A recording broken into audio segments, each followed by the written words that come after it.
முஹம்மது ரசூலுல்லாஹி ஸல்லல்லாஹு அலைஹி வஸல்லம் அவர்களுக்கு தெய்வ தூதாக ஏற்படுத்திய அற்புதமான துவாவைத்தான் இன்றைய வசீஃபாவாக நீங்கள் பார்க்க போகிறீர்கள். நடத்தப்படும் போது தாயுள்ளம் கொண்ட ஹஜரத் அலி ரலியல்லாஹு அவர்கள் என்ன பண்ணுவாங்கன்னு சொன்னா, அந்த அடிமைக்கு எங்கள் நாயகம் முஹம்மது ரசூலுல்லாஹி ஸல்லல்லாஹு அலைஹி வஸல்லம் அவர்கள் கடனுடைய விஷயத்தில் பெருமானார் ஸல்லல்லாஹு அலைஹி வஸல்லம் அவர்கள் எனக்கு கற்றுக் கொடுத்த ஒரு துவாவை உனக்கு நான் கற்றுத்தருகிறேன். அது ஜபலே சீர் அளவுக்கு உனக்கு கடன் இருந்தாலும் அந்த கடனை கூட நிவர்த்தியாக்கிடும். ஜபலே சீர்ன்றது ஒரு பெரிய மலை. பிஸ்மில்லாஹிர் ரஹ்மானிர் ரஹீம். கண்ணியத்திற்கும் மகத்துவத்திற்கும் உரிய எல்லாம் வல்ல அல்லாஹ்வின் நல்லடியார்களே, மனதை அழுத்தக்கூடிய பாரங்களில் ஒன்று பொருளாதார நெருக்கடியும் கடன் பிரச்சனையும். அல்லாஹ் ரப்புல் ஆலமீன் ஒரு மூமினுக்கு செய்யக்கூடிய பேருபகாரங்களில் ஒன்று கடனில்லாத வாழ்வு. அந்த கடனில்லாத வாழ்வு அடுத்த கட்டமாக அவனை உயரத்திற்கு கொண்டு செல்கிறது. பெரும் செல்வந்தனாக உயர்ந்த ஒரு நோக்கத்தில் செயல்படக்கூடியவனாக அவனை மாற்றி அமைக்கிறது. இந்த கடனை வாங்கக்கூடிய மக்களில் 2 வகையான மனிதர்கள் இருக்கிறார்கள். ஒரு வகை மனிதர்கள் அடிப்படை தேவைகள் கூட பூர்த்தியாகாத நிலையில் அந்த அடிப்படை தேவைக்காக தன்னுடைய வாழ்க்கையினுடைய வாழ்வாதாரத்தின் மேம்பாட்டிற்காக வாங்கக்கூடிய மக்கள். இரண்டாம் அவர்கள் யாருன்னு சொல்லி பார்த்தீங்கன்னா, அதிகப்படியான ஆடம்பரம், தேவைக்கு அதிகமான ஆடம்பரம்.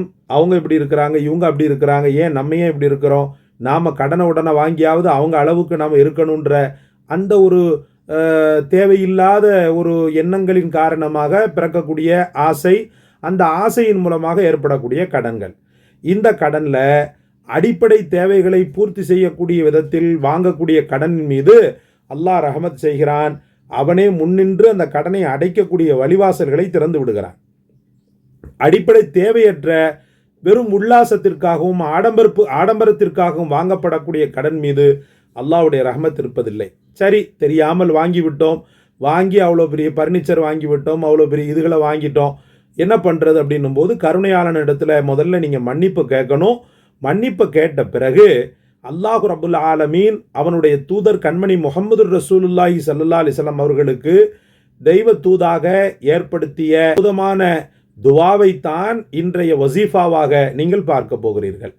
சரி, இதற்கு முன்பு ஒரு சின்ன நிகழ்வை நான் கூறிவிடுகிறேன். ஹஜரத் அலி ரலியல்லாஹு அவரிடத்துல ஒரு அடிமை, பலகீனப்பட்ட ஒரு அடிமை, அவர் என்ன செய்வாருன்னு சொன்னால், தான் உரிமை விடப்படுவதற்கும் தான் சுதந்திரமாக வாழக்கூடிய அந்த காலகட்டத்தில் தன்னுடைய வாழ்வாதாரத்திற்கும் பெரும் பொருளுதவி தேவைப்படுகிறது என்பதன் காரணமாக பெரிய பொருளாதாரத்தை நான் வாங்கிட்டேன், கடனாக வாங்கிட்டேன், அந்த கடனை அடைக்க முடியாமல் நான் கஷ்டப்படுறேன் அப்படின்னு சொல்லிட்டு ஹஜரத் அலி ரலியல்லாஹு அவரிடத்துல வருத்தப்படுவார். வருத்தப்படும் போது தாயுள்ளம் கொண்ட ஹஜரத் அலி ரலியல்லாஹு அவர்கள் என்ன பண்ணுவாங்கன்னு சொன்னால், அந்த அடிமைக்கு கடனுடைய விஷயத்தில் பெருமானார் ஸல்லல்லாஹு அலைஹி வஸல்லம் அவர்கள் எனக்கு கற்றுக் கொடுத்த ஒரு துவாவை உனக்கு நான் கற்றுத்தருகிறேன்.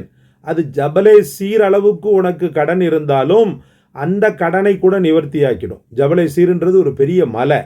அந்த மலையளவுக்கு உனக்கு கடன் இருந்தாலும் அந்த கடனையும் கூட பொலபலக்க செய்து அல்லாஹுடைய கருணையினால் சீக்கிரமாக அந்த கடனை அடைக்க செய்துவிடும். அதற்குண்டான பொருளாதார மேம்பாட்டை தரும், வசதி வாய்ப்புகளை தரும் என்று அவருக்கு ஆறுதல் படுத்தினார்கள். ஆர்வம் மேலிட அந்த துவாவை அந்த அடிமை கேட்பார். உடனே ஹஜரத் அலி ரலியல்லாஹு அவர்கள் அவருக்கு கற்றுக் கொடுப்பாங்க. எங்க பாருங்க, அஊது பில்லாஹி மினஷ் ஷைத்தானிர் ரஜீம், பிஸ்மில்லாஹிர் ரஹ்மானிர் ரஹீம். தரூதே இப்ராஹீமை 3 முறை கூறிக்கொள்ளுங்கள். தொழுகையில் நாம் ஓதக்கூடிய தரூதே இப்ராஹீம் அது தெரியவில்லையா? அல்லாஹும்ம சல்லி அலா முஹம்மத் வ அலா ஆலி முஹம்மத், அவ்வளோதான். அல்லாஹும்ம சல்லி அலா முஹம்மத் வ அலா ஆலி முஹம்மத் என்ற இந்த சலவாத்தை 3 முறை ஓதிக்கொண்டு திரும்பவும் அவுது பில்லாஹி மினஷ் ஷைத்தானிர் ரஜீம், பிஸ்மில்லாஹிர் ரஹ்மானிர் ரஹீம் என்ற வாசகத்தை கூறிய நிலையில இந்த துவாவை செய்யுங்கள். சொல்லுங்கள், அல்லாஹும் மக்ஃபினி பி ஹலாலிக அன் ஹராமிக வ அக்னினி பி ஃபத்லிக அம்மன் சிவாக். திரும்பவும் சொல்கிறேன், அல்லாஹும் மக்ஃபினி பி ஹலாலிக அன் ஹராமிக வ அக்னினி பி ஃபத்லிக அம்மன் சிவாக். திரும்பவும் சொல்கிறேன், அல்லாஹும் மக்ஃபினி பி ஹலாலிக அன் ஹராமிக வ அக்னினி பி ஃபதுலிக அம்மன் சிவாக். நீங்கள் பலதரப்பட்ட நிலையில் இந்த துவாவை நீங்கள் கேட்டாலும் கூட திரும்ப அதை ரீசார்ஜ் பண்ணுங்க.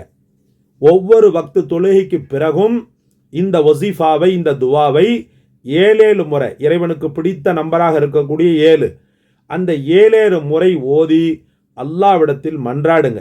இந்த துவாவின் பொருளை நான் சொல்லிடுறேன். அல்லாஹும் மக்ஃபினி பி ஹலாலிக்க, என் இறைவனே யா அல்லாஹ், உன்னுடைய ஹலாலான வருமானத்தை கொண்டு என் தேவையை பூர்த்தி செய்து என்னை போதுமானவனாக நீ ஆக்கிவிடு.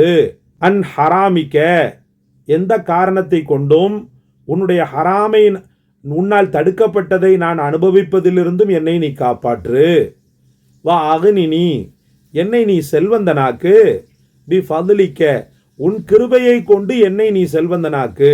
அம்மன் சிவாக், உன்னை தவிர வேறு யாரிடத்திலும் நான் தேவையாகாத ஒரு நிலையை கொண்டு என்னை நீ செல்வந்தனாக ஆக்கு அப்படின்னு பொருள்படும். இந்த பொருளை நான் விரிவுபடுத்தி சொல்லியிருக்கிறேன். ஷார்ட் அண்ட் ஸ்வீட்டா அல்ஹம்துலில்லாஹ் உங்களுக்கு நான் ஸ்க்ரீனில் தர்றேன், அதை பார்த்து கொள்ளுங்க. அல்ஹம்துலில்லாஹ், கவலைப்பட வேண்டாம், கஷ்டப்பட வேண்டாம். நேற்று ஒரு சகோதரி யூடியூபர், நம்முடைய யூடியூபர் ஃபோன் செய்து அழுகையினோடு என்னிடத்தில் பேசினாங்க.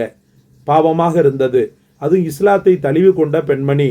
அவர்கள் தீனுல் இஸ்லாத்தை தழுவி கொண்டு அல்லாஹ்வை நம்பிய நிலையில் அவங்களுக்கு ஏற்பட்டிருக்கக்கூடிய இந்த இடர்கள், ஏன் என்னை அல்லாஹ் சோதிக்கிறான், அவனை நாடி நான் வந்திருக்கிறேனே, அவனை பிரியப்பட்டு அவன் மார்க்கத்தில் நான் நுழைந்திருக்கிறேனே, என்னை ஏன் என் ரப்பு சோதிக்கிறான் அப்படின்னு அவங்க சொல்லும்போது உண்மையிலேயே மனக்கலக்கமாக இருந்தது.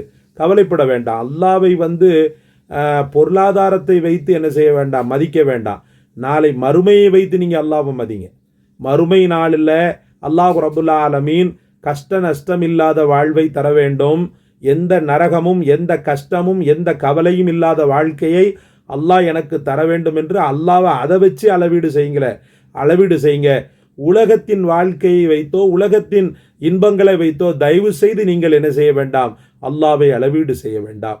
அல்லாஹ் இருக்கிறான். கடனாளிகளே கவலைப்பட வேண்டாம், கடனாளிகளே கஷ்டப்பட வேண்டாம். எங்கள் இறைவா ரப்புல் ஆலமீனே, கருணையாளனே, உலகத்தின் வாழ்க்கையிலே கடன் வயப்பட்ட மக்கள் அனைவரின் நெஞ்சமும் இனிக்க, நெஞ்சமும் நெகிழ நீ உடனடியாக கடன்களை அடைத்து விடு, அந்த மக்களின் கஷ்டங்களை தீர்த்து விடு என்ற துஆவோடு முடிக்கிறேன். வாஹிர் தாவானா அல்ஹம்துலில்லாஹி ரப்பில் ஆலமீன். அஸ்ஸலாமு அலைக்கும் வரஹ்மத்துல்லாஹி வபரகாத்துஹு.